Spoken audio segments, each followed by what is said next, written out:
My name is Alan Funston, engineering physics grad 2007 here, and I just wanted to thank you very much for having me. And Andre couldn't be here today, but it was really nice to connect with him recently. What I'm hoping to do today is earn your time. Okay, and it'll make sense exactly how as we go through this, but these are some ideas that I've come to develop through my engineering career, through my management consulting career, and really coming full circle back to another perspective perhaps on what it is to be human, and I guess helping you with some of the decisions that you have in front of you, some of the larger life decisions that you have in front of you, helping you make them in a way that you are ultimately uh, happy with them, that they are regret proof, that you can make them in line with what it is that you value, and that you give yourself the permission to do that, but in a measurable and in an actionable way that isn't necessarily what you would have seen before. Most of these tend to get dealt with in the qualitative realm, and that's great to an extent, but I think there's a far greater opportunity to do something a little bit more concrete. You're all bright individuals, and so I'm hoping that you'll gravitate towards some of these ideas in ways that you'll ultimately be happier long term. So the first goal for today is I want you guys to feel fulfilled starting today, as opposed to upon the achievement of some goal. Um, what we'll find is that feeling fulfilled is really about serving other people virtuously, and I'll show you why, um, and, and being empathetic towards them and how they feel. Goal number two for today is let's see if we can define and weight what it is that you value. This is not a question that you've probably been asked a lot before, but it is a really important one. And there is a way to do it in a structured way that you can actually take action on. When you do that, a lot of your decisions become a lot more clear as to what is right for you. A lot of your planning as to how you spend your time in the next, in the short term, becomes a lot more clear in terms of what you're going to find value doing. So those are two goals for today. The second goal is actually more of an in-class exercise, and we'll spend about 15 minutes on that. The first goal, I think we'll spend about 25 minutes. I will try to finish up the content here around 1:45 if I can, leaving us some time for a few questions. I've got contact information, so we can always take these conversations offline or online after this.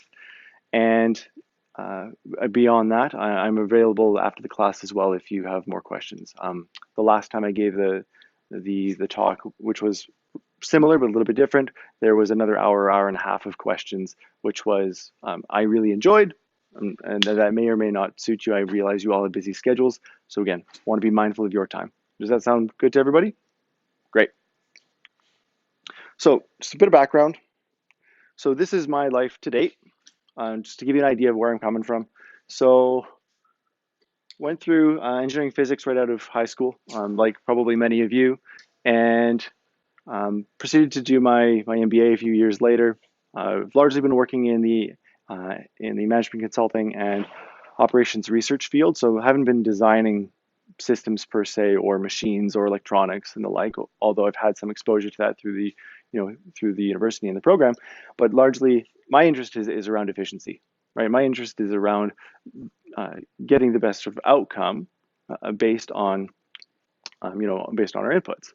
And what you'll find is that we all differ in what a good outcome means. So worked with a company called Asenco for most of my career, jumped onto a manufacturing plant for a little while, did some good things there, some good results. From a relationship standpoint, a couple steady girlfriends, been married now for 10 years, happily, and will be for the next 70 years or however long I get to live. And 2016, my twins were born, and now we have a third. I'm now a full-time dad. So fairly different, I suppose, in terms of a dynamic, but an increasingly more accepted one. And I really enjoy being a full-time dad. I'm growing my consultancy and some of these ideas on the side while they're young, so on and so forth, because I find it intrinsically motivating, and I found it's also really useful for other people. And so that's where Sentient Future Consulting actually, where it came from. Now, I tell you this not because you're interested in my story, and you're not, and that's fine. I get that. The reason I tell you this, though, is because we as a society have a lot of different traditional views or definitions of success.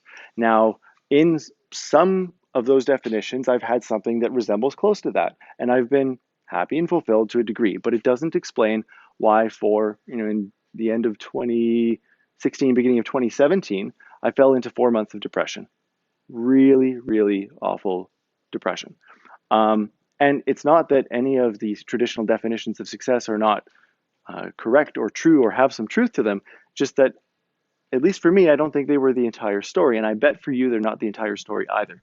And so I went on a search, as it were, individually, and had developed some methods out of that that I think will help you find the path or the vocation or the career or the hobbies or what have you that supplement, right, the traditional definitions of success and allow you to truly be fulfilled with how it is that you live, and that you can look back, in your 80s or your 90s on how you spent your time and have no regrets. One of the tools I used was a tool called Keyguy. I'm not sure if any of you have seen it. Actually, I guess by show of hands, has anyone ever seen this framework before? Okay, so a few of you. It's actually a really novel Japanese framework. The idea is that you'll find a fulfilling path when you find the intersection between what you're good at, what you enjoy, what other people value, and what you can be paid for, right? And so Sentient Future ended up being that business for me. That obviously doesn't always materialize as a business. Oftentimes it's a career, sometimes it's a hobby, so on and so forth. But nevertheless, if you can find an intersection between these sort of four circles, and or develop one, if you're super passionate about something and you dive into getting better at it because you're so passionate about it, I mean, you can build up some of these as well. You can find or you can make markets. So what problem am I trying to solve? I'm trying to solve the problem of regret. Now, regret is a really interesting problem because it's so different, it's so unique. We all regret different things in our lives. I guess by show of hands, how many people regret something they've done in their life? Okay, cool. How many people have lived long enough to regret something they've not done? Okay, so you see where I'm going with this, right? And we're trying our best. We know ourselves as well as we think we can, and that's all we can really expect of ourselves. Can we know ourselves better? Can we improve that trend? Right? Can we have fewer regrets? And it isn't just about elimination of the negative, but it's really, the pursuit and the achievement of the positive, right? What is the upside to finding what you love and going after it? Practically, of course. So one of the interesting things, though, that is emerging, some of you might be familiar with it, is called the attention economy. Has anyone heard of this? You have? Okay. So you're likely all experiencing it. Very few have heard the term because, frankly, it's not in most people's best interest to tell you about the term or tell you that it exists. We're going to dive in a little bit later as to what that is, but the long and the short of it is, think digital media. There is so much to pay attention to, orders of magnitude more than you ever could. And so your attention is now what is, and which is effectively your time, your life, is now what is increasingly valuable.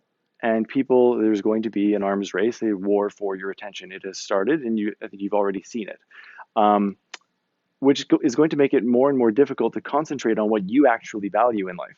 So the only way to really combat that, and we'll get to it, is to know, to have such conviction around what it is that you care about, that you can, I guess in the moment, right, working towards what you care about is more attractive than temptation, is more attractive than what other people would have you spend your attention on, right? But it has to come from the self-awareness piece. Systemically, it behooves everybody, right? Everybody wants to try and hack and get your attention, keep your attention in a variety of different ways, some of them less morally just than others, but the solution really starts with you and knowing what you want deeply so that you can recognize when what's in front of you is not that. Does that make sense? The root cause ultimately is that we don't tend to pursue what we value long term because of how our brains are wired. We're wired for short-term gratification that served early humans who faced life and death situations daily. We don't tend to face that daily anymore, and so that wiring doesn't tend to serve us as well as it could long term. Right. So these are some of the I guess biological differences and realities we're trying to overcome or work with rather. So let's talk a little bit about this concept of sentient. Um, Being sentient, so we are, as well as more complex animals, it's the idea that we observe life and we value life subjectively, that we have the capacity for pleasure, we have the capacity for pain, and we have the capacity for suffering, right? Some more complex animals in the animal kingdom have that. Some of the most basic animals don't. And somewhere in the middle is a bit of a gray area. But it begs this question, if we value things subjectively, if we find pleasure in things, if we find suffering in things, should we not act in a way that deals with that reality, or that maximizes how good we feel and how good other people feel, so on and so forth? Does that make sense? Any questions so far? So I set out to try to understand what it meant to be sentient in a bit more of a practical way, in a bit more of an actionable way. Again, having an engineering background like you, like I wanted to know, okay, well, if this, well, what should I do then, right? And the should is going to differ for everyone depending on our values, but I I started with this perspective and this really sort of zooming out to three different layers. The first layer is this idea that we're sentient, we value life subjectively, we interpret, or rather we sense ourselves in our context, we interpret what we sense, both with reason and with emotion. And then we ultimately decide what we're going to do, and then we're going to act, right? That emotional interpretation of what is around us is baked into how it is that we see the world. We can't separate it, right? And you'll understand why later, but we actually wouldn't want to. The next thing is this idea that we, as well as tables and inanimate objects and every other living being out there, can be looked at as a process, right? We have inputs, we have outputs, forces, heat, so on and so forth. For us, ideas, right? And then we are ultimately a network of those processes. Does that make sense? And so as I communicate some of these ideas to you, you're receiving those ideas as inputs, you are internalizing them, you're comparing them to what you understand already, comparing and contrasting, either accepting some of the ideas, not accepting some of the ideas, coming to your own conclusions. And then, you may ultimately decide or behave, decide or act differently as a result. Does that make sense? As an example for how it is that we are also processes, and how it is that we're connected. We're connected through how it is that we interact and influence one another. So from there, I expanded, which there's a lot here, and we're not going to go into all of it in depth.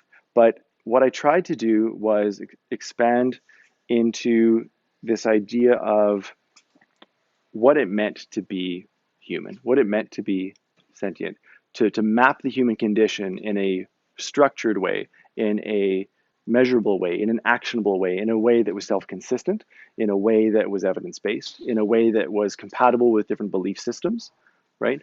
What are some of the realities or the truths that we can largely agree upon, and how might those all be connected, right? And part of the reason I felt I needed to do this is that when serving clients and helping people feel better about their direction and choose the direction in their life that they feel better about, it was, not all of this is relevant to all people at all times, but rather there might be 3 or 4 issues or concerns or challenges or opportunities that you face at any given time. Those show up somewhere in here, but to know what those are and to know where they fit and to know how they might be connected allows us to figure out what some of the drivers are, allows us to deal with some of those root causes, and get ultimately these outcomes to solve some of those issues simultaneously, as opposed to a game of whack-a-mole where, you deal with one mole and something else pops up because you didn't have the foresight, to approach it in a somewhat more holistic way. So from that perspective, I wanted to share with you 12 insights around fulfillment that I think you will find practical in your daily life, that will help you feel better about the really difficult education that you're pursuing. Don't get me wrong, like I remember those days, and you guys are brave, but it was also the best decision I ever made. I suspect it will also be the best decision you guys ever make. So, I encourage you to continue to putting in the effort. It will require that, but there's a lot of enjoyment, there's a lot of fulfillment to be had in something that is difficult. And you might have already have seen that, started to experience it. You won't feel it all the time, but you deserve to feel it some of the time. So I'm trying to help as best I can here. So the first insight, right? We are all sentient. We all value life subjectively, right? That we can't extract emotion from how it is we interpret things in life, and nor do we want to. If we extracted emotion from some of the decisions that we make, like some people would advocate we try to do and deal with things in a strictly rational way, well, we can get strictly rational answers and we can get objectively, positive outcomes like financial or whatever other outcome you want. But as you'll see with the next one, how you and other people feel, how you feel is actually the end game. And how do we know this? We know this because it's the answer that doesn't beg another why. So why are you guys in this program? Can I get a couple of suggestions? Like, why did you guys choose engineering physics? Anybody want to share? Sure. Yep. So the goal, the end goal, the objective function, if you want to call it that, from like an optimization standpoint, right? It's how you feel is ultimately what you should be optimizing for. I know how other people do, and you'll find it actually drives the KPIs, that it drives the outcomes that that we normally think of as being traditionally, successful, money, fame if you want it, so on and so forth, possessions. Like those things are there if you want them, but your chances are much better at getting them if you are optimizing for how good you feel and how well other people feel, how good other people feel. So for me, when I joined this program, I joined it so that I could have a more successful career, right? I could learn something difficult, I could grow, I could have a career, I could be financially comfortable, right? And maybe start a family, so on and so forth, right? Now, why do we do any of that? It's so that we can be happy. It's so that, we don't do those things just because. I mean, some of us do, but then find they're not right for us. We do those because they make us happy, and it makes us happy to see other people happy, right? I'm again a dad of 3 little kids. A lot of what I do for them to adults seems just strange. Like, why would you? It's because for some weird reason that makes my 3-year-olds happy. And anyways, I guess where I'm going with that is, if somebody asks you, well, why are you doing any of it? When you give them an answer like, oh, well, I'm going to make more money. Okay, well, why? Well, so I can live more comfortably. Okay, well, why? Because I'm going to be happier. Well, why? Right? That question, why, doesn't make any sense once you give an emotional answer. That's how you know that it's the end game. You don't need to justify what makes you happy. Does that make sense? Fulfillment is a process, not an achievement. So it's this idea that working towards the goal can and ought to be more fulfilling than achieving the goal itself. Achieving the goal itself, if you say that I'm not going to be happy until I graduate, or I'm going to be happy when I graduate, it's like saying, well, I'm choosing not to be happy now. First of all, I'm not going to be happy for the next 4 or 5 years, which seems a little unfortunate, right? But also, there are a lot of things in this world that, I guess, external factors that can influence your achievement of that goal, right? You can put in all the right behaviors, you can put in all the work, and some things still don't pan out, right? Are you really going to risk your happiness on external factors? It's kind of risky. The other thing you can do is, if you find fulfillment in the process, right? Like, yes, you still want those goals, and you're doing those goals because you value having some of that, you value being that way, right? Then working towards it is in and of itself fulfilling. You like when you learn something new, or when you can see that you've grown, right? That's a fulfilling feeling. And what it also allows you to do is it allows you to feel fulfilled today, because today you are working towards those goals.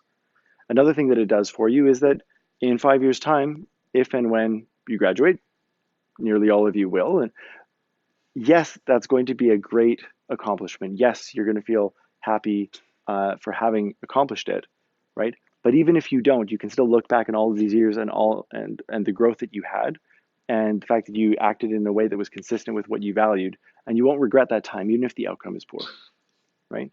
Now, I strongly believe it will be positive for all of you. I'm just saying it's a lot lower risk to value the process and be grateful for wherever it is you get, because that's under your control. Time is our universal currency. So we think the currency, we think money, crypto, we think as well as precious metals and the like to some degree. Time buys everything that money can and more. Time can buy relationships. Time can buy self-esteem. Time can buy self-awareness. Right? You spend enough time on something, you can get it. Make sense? Scheduling your time. The benefit of scheduling your time isn't that we do what we say we are going to do when we're going to do it. That's what most people think. Yeah, it's useful. The real benefit of scheduling your time is that you can defend what it is. You can defend your time against that which you don't value. It's this idea that you have a default now in your schedule. And I'm not suggesting everybody schedule all of their time. I happen to. That's fine. It's not for everybody. But you'll find the more that you plan how it is you want to spend your time, the more consciously you'll make any decisions about your time later. Something comes up, it's urgent. Well, how important is it? Well, what I was going to do with my time is this. Maybe in a vacuum, this new thing, you would do it because it's valuable. But it's not about whether it's valuable. It's about whether that's valuable relative to what you had planned, relative to your other priorities, right? And so you make it a conscious decision. Well, if anything new comes up, okay, what else was I going to do today? You know what? These 3 remaining things today are more important than this other thing. I'm going to say no to it. I've given myself the permission to say no to it, and I'm going to be at peace with that decision.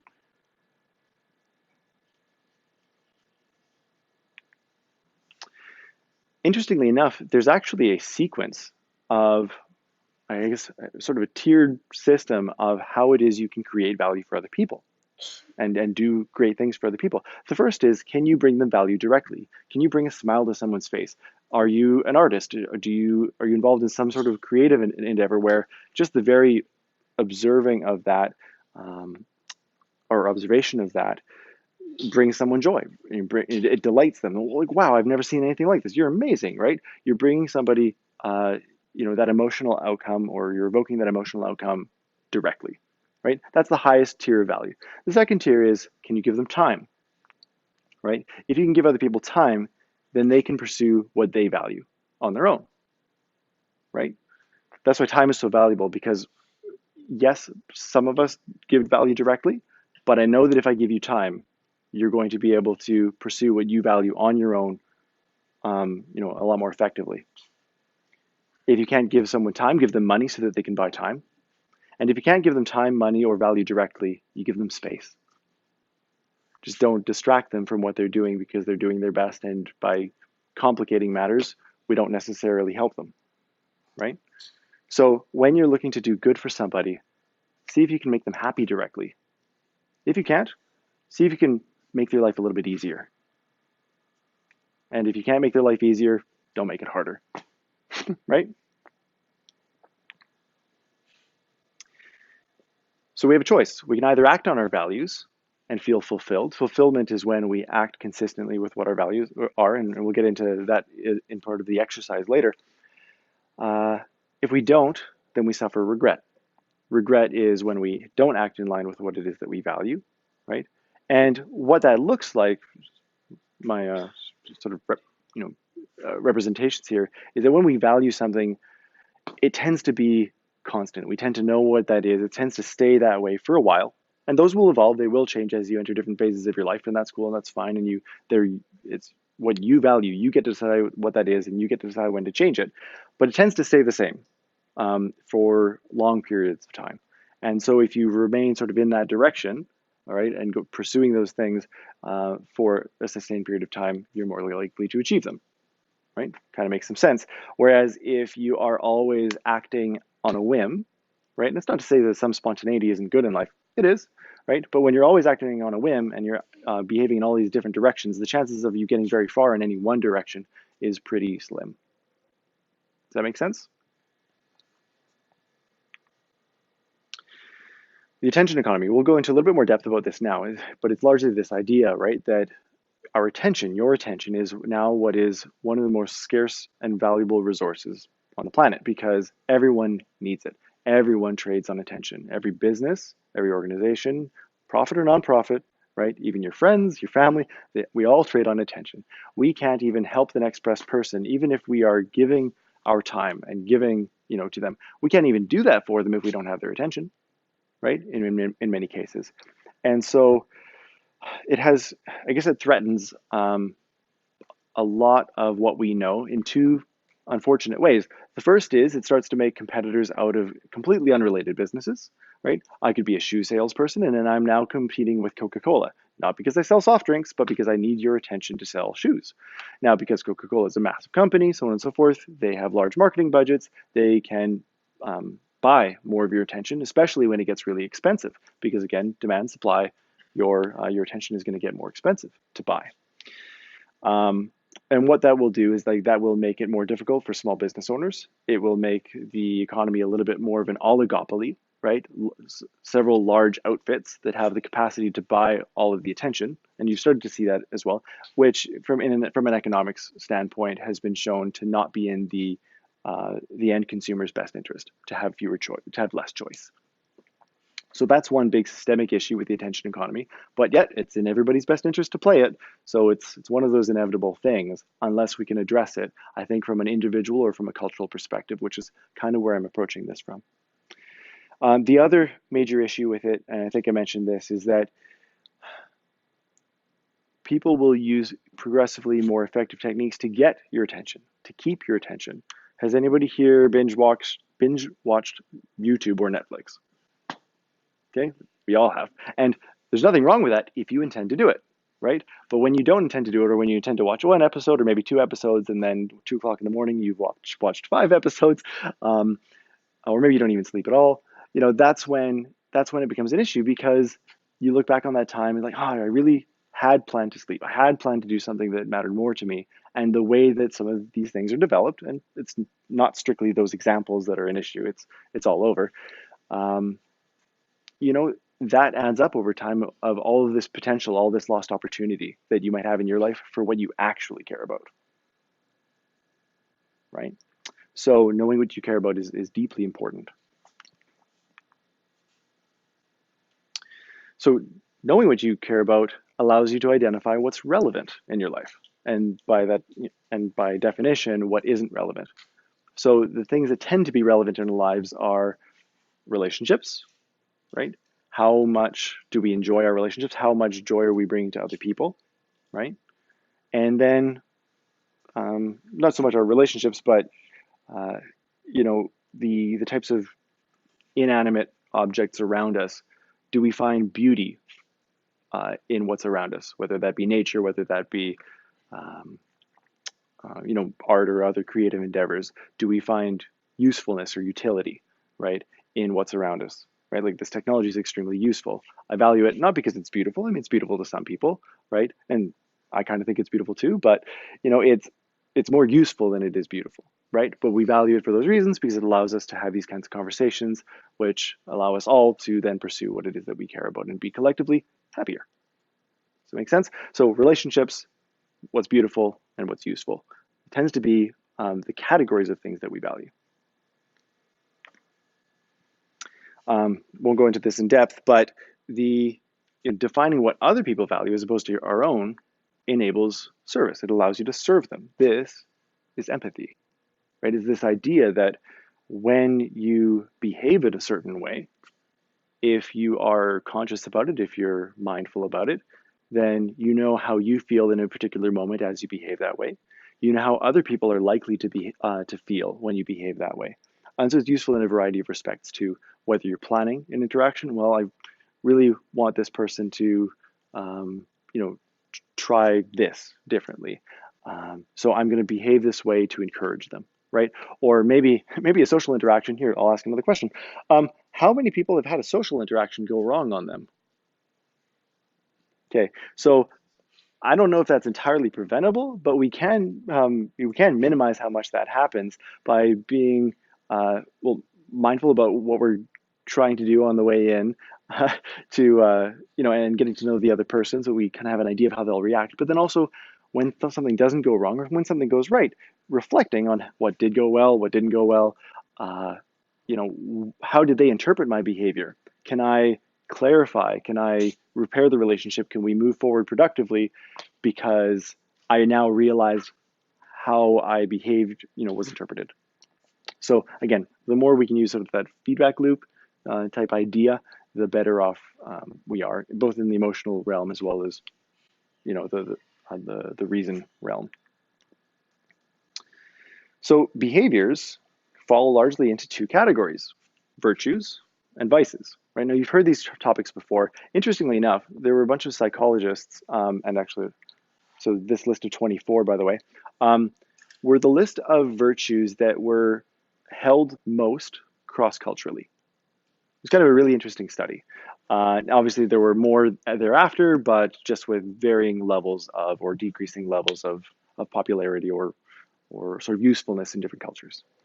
When you behave virtuously, interestingly enough, when you compare it with all of the, the emotions that other people are likely to feel, there's really an interesting outcome. And that is that when you behave virtuously, you tend to increase one of two core emotions in other people: either the joy they have in their life or for you, or the trust they have, usually for you. And the idea is joy is just this measure of positivity. Trust is this measure of consistency. When you consistently bring someone joy, they love you. When someone else consistently brings you joy, you tend to love them. And the opposite is true, right? If you are either consistently saddening them or disappointing them, or you are inconsistent in how you relate to them, it tends to make them regret dealing with you, right? It's like every time I'm with that person, I don't really enjoy myself. So serving others virtuously evokes joy and trust, depending on the virtue, depending on the behavior, which is largely love. And so we've talked about, though we've probably seen this in a qualitative perspective before, but there's a practical application to it, right? You can intentionally make someone happier when you know them better. You can intentionally show them they can trust you. You can earn their trust, right? Those are behaviors. The really interesting part, and this is the 12th and last one, is that virtuous decisions and behaviors are actually self-optimal. And it works like this. If I make you happier, if I show you that you can trust me, right, then there is a chance that in the future we continue to work together because I've given you reason to believe that that might be worth your time. And this works for everybody. Now, if I do the opposite and I take advantage, right, of you for some short-term gain, right, or you take advantage of someone else for some short-term gain, well, they're not going to work with you anymore. And with the transparency of society these days, reputation is really important to maintain. You can be sure that many people within their network won't work with you either, right? And so if you don't have people to work with, right, and we all have different skill sets, largely what happens is we're dealing with, in society, with increasingly more complex problems, increasingly more multidisciplinary problems, which means that they need to be solved with the same number of disciplines. We're only good at so much, maybe these 2 out of the 7 disciplines. If we have to do that all ourselves, those other 5 disciplines are going to take us forever to do even a half decent job, as opposed to that being someone else's strengths. So we spend way longer on anything that we care about if we don't have anybody to collaborate with or work with, which is the rational argument for diversity as well, by the way. If you do bring joy to other people, if you do show them they can trust you, right, then chances are they want to work with you. And when you encounter those multidisciplinary problems in the future, you can tap them on the shoulders and say, hey, I'm really struggling with this. I know you're excellent at it. I know you enjoy it. Do you want to help me? When they help you, the whole thing gets done more efficiently. All these shared goals get done more efficiently. We achieve more individually by being virtuous to others early and consistently. Does that make sense? There is a strong, large logical argument for you will be happier long-term and better off long-term by almost every metric the better you treat other people. So the flip side of that, in case you're wondering, is behaving viciously, or if you encounter somebody that is vicious to you or that is unkind to you, like, so being vicious is not just unkind, it's also unwise, it's short-sighted. Math basically proves karma in the long run. So don't be afraid of truly giving of your time and of your skill set to other people. It may not have an immediate return for you. It may not ever have a return for you in that particular instance, but you do that enough at scale and you will have a very strong reputation. You will have a very strong network, a very positive one, which opens up more opportunities, which opens up more more collaborations in the future, right? And whatever it is that you want to achieve in future, it will be easier. Does that make sense? So those are the 12 insights that really come from this perspective of us being sentient and trying to optimize for what it is that we care about and how it is that we feel and how other people feel. The last thing I want to say about that before we sort of go into, so here's the 12 just in a list if you want to find it, easier next time, or because I'll post these. But I guess what I wanted to say about that last piece was, it's escaping me, I'll come back to it. But are there any questions, I guess, around this idea of how we feel and how other people feel being the goal?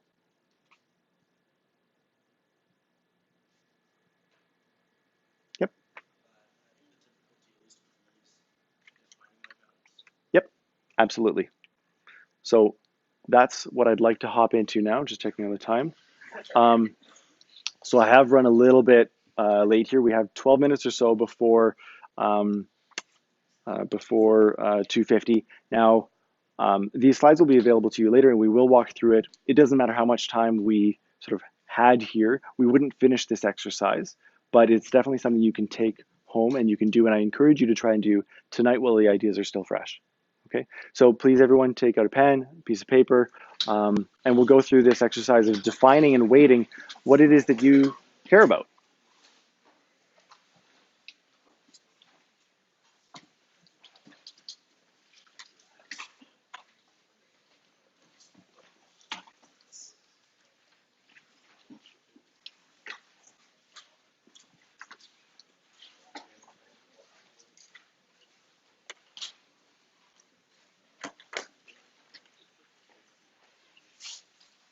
Okay. All right, so in the interest of time, I am going to get going here. The very first question is what you might expect. Now, everything, all the steps, as it were, are already on this slide, but we will walk through them. The very first question is, what aspects of life do you value? Right? And I'll give you some examples, but you and you alone get to decide what you value. Nobody else has any say. Okay? Things that come up are, particular relationships, maybe relationships with your friends, maybe a relationship with your family, maybe relationships with a significant other. Things tend to come up around personal development, around professional development, around exercise, right, or health, right. Diet, falls into that as well. Mental health falls into that as well. Now, you by no means need to use any or all of those categories. What you choose and how many are on your list is completely up to you. And you don't have to have some minimum number of categories of things that you value on your list at all, nor is there some maximum. The idea is that, there are maybe 3 or 4 or 5 or 6 or 7 that disproportionately matter to you more than other things in life that you value too. You probably value hundreds of things, but the point is the top 5 or 6 or 7 are likely going to make a much bigger difference in the decisions you make and how happy you ultimately are. So the other ones tend to just have diminishing returns on whether you consider them. They tend not to make a difference, except perhaps in a tiebreaker, which hardly ever happens. So I want you to think about that. Try to identify mutually exclusive aspects of life that you value. Now, that is a little bit different from personal values or corporate values, right? When we think of those, we tend to think of character traits like honesty or resilience, and those are all very good, well and fine. those tend to fit more so in this category of self-development or professional development. They're great, but they're not everything, right? And you can fit those in if you want, either by trying to be like that more in a professional or personal development sense, or trying to connect with other people who are naturally like that because you value that behavior, right? So that's how the values sort of fit in. But I'd like you to think about the question of, what do you value? What aspects of life do you value? Because those tend to be more actionable. The second question is this. There's 168 hours in a week. If you subtract roughly 8 an hour or 8 a day for sleep, I don't know what you guys get. Probably not that. I get it. You get 112. But for round numbers, let's talk about 100 waking hours. If you had no other responsibilities and you had 100 waking hours in a week, and you could distribute those 100 hours amongst the, let's say for the sake of argument, the 6 aspects of life that you value, how much time would you spend on each?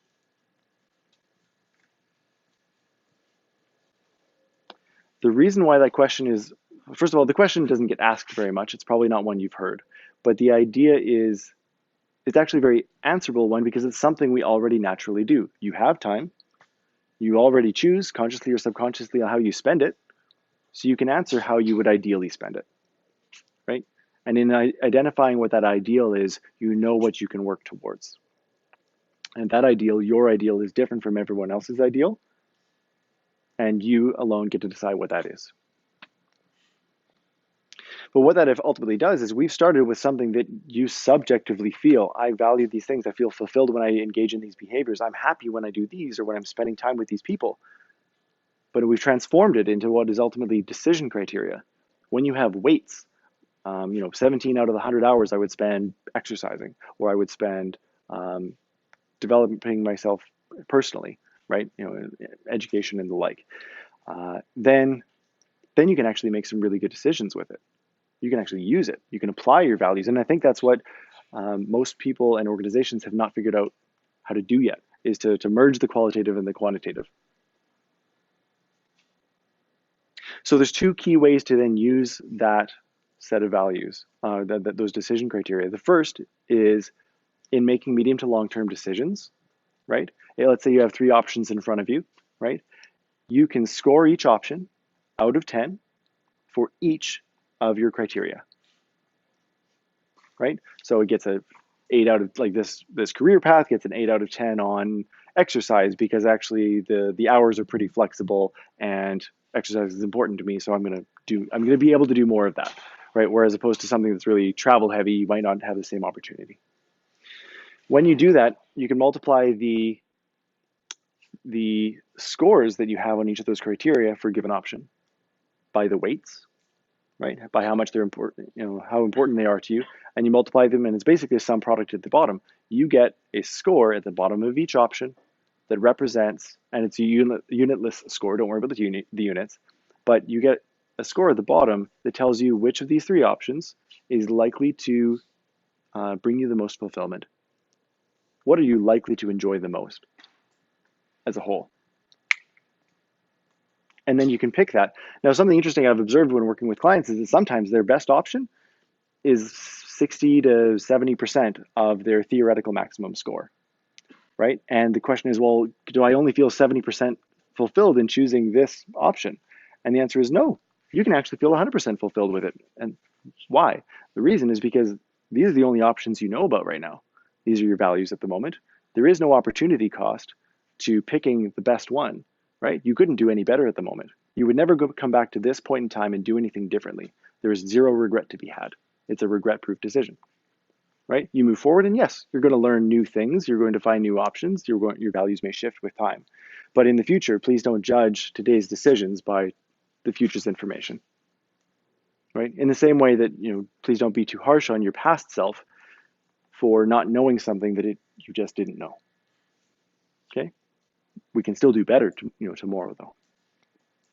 The second way that you can use this is in planning your time. Whether you do that in a detailed fashion, whether that's your personal preferred working style, great, or whether you do that in a more principled way. Well, I generally want to get this done today.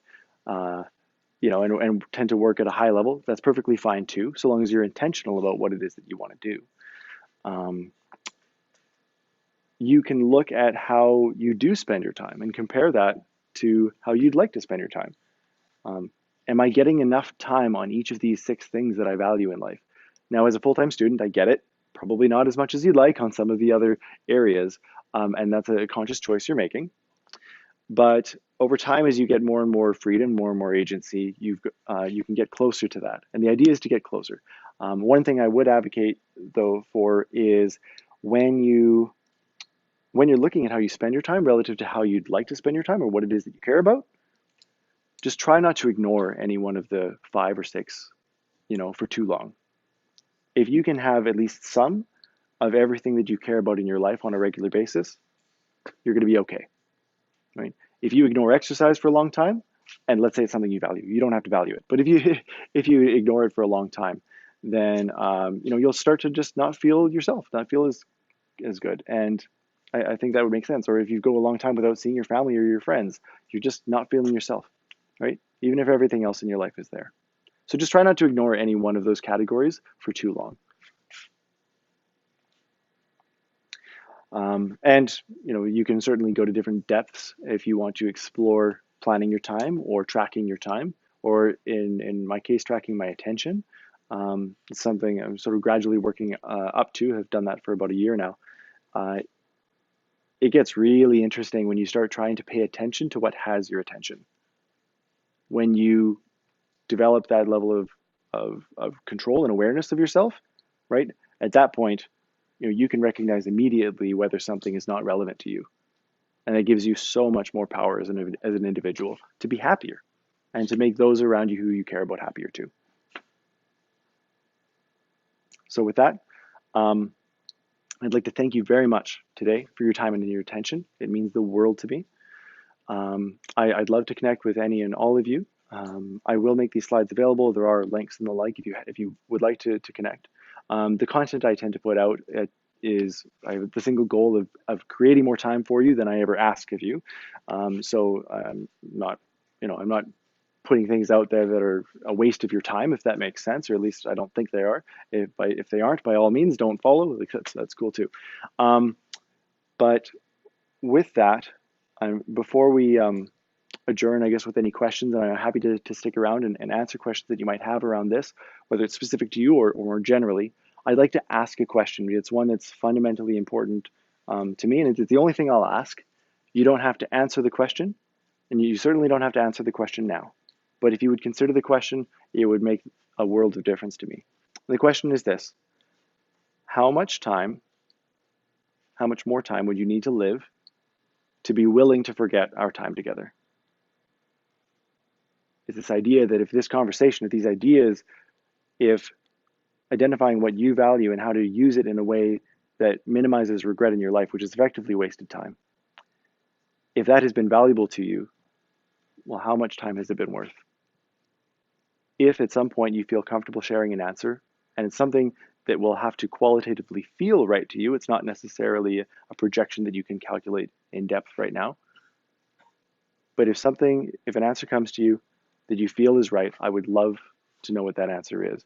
And the reason is because what personally drives me is creating intentional time in other people's lives. Right now, I've created 68.3, I think, years worth of time in other people's lives per what other people have reported, right? By them projecting forward and like, wow, there are going to be years of time based on my past behaviors and so on and so forth that I'm no longer going to spend on things I don't care about, because I'm giving myself the permission, right, to spend time on only what I care about. And I'd like you to consider the question and either connect with me here or later.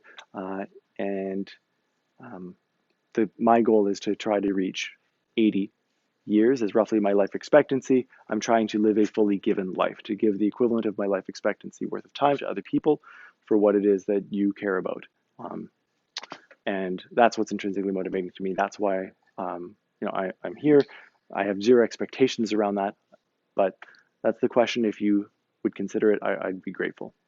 With that, that's everything I have today, and I'd love to answer any questions you have, either specific to yourselves or generally. And I hope that this has been worth your time.